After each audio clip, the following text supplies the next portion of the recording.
আসসালামু আলাইকুম। হ্যালো বন্ধুরা, কেমন আছেন? আশা করি ভালো আছেন। আলহামদুলিল্লাহ আমিও ভালো আছি। আজকে আমি এই কাতল মাছ আর বিলাতি দিয়ে একটা রেসিপি তৈরি করব। বিলাতি আর মাছগুলো আমি খুব ভালো করে কেটে পরিষ্কার করে নিয়েছি। এখন মাছের টুকরোগুলো আমি একে একে গরম তেলে দিয়ে দিব।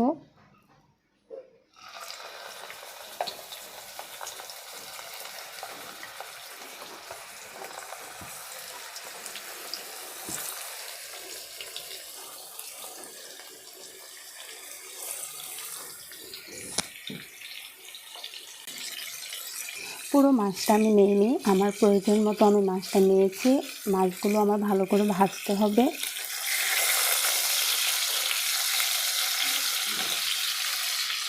মাছগুলো আমি এরকম লাল করে ভেজে নিয়েছি।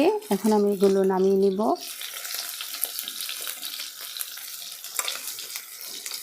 বিলাতিগুলো দিয়ে দিব,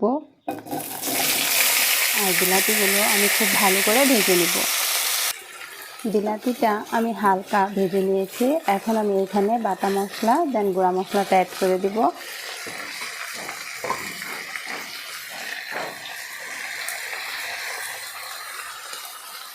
পরিমাণ মতো লবণ দিব। অল্প একটু পানি দিয়ে আমি ভালো করে কষিয়ে নিব।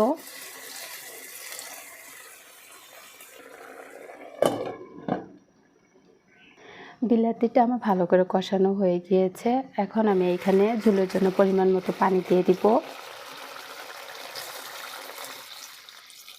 আর মাছগুলোও দিয়ে দিব।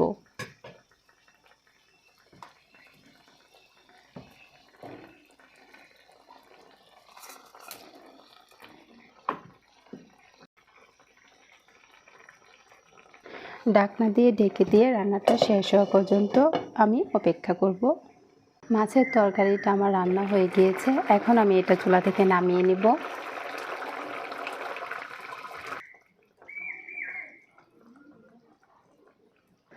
আলহামদুলিল্লাহ, কাতলা মাছ দিয়ে বিলাতির তরকারিটা আমার রান্না হয়ে গিয়েছে। আজকে আমার রান্না করা ভিডিওটা আপনাদের কাছে কেমন লাগলো অবশ্যই আমাকে জানাবেন, আর আমার চ্যানেলটি সাবস্ক্রাইব করে আমার পাশে থাকবেন। আল্লাহ হাফেজ।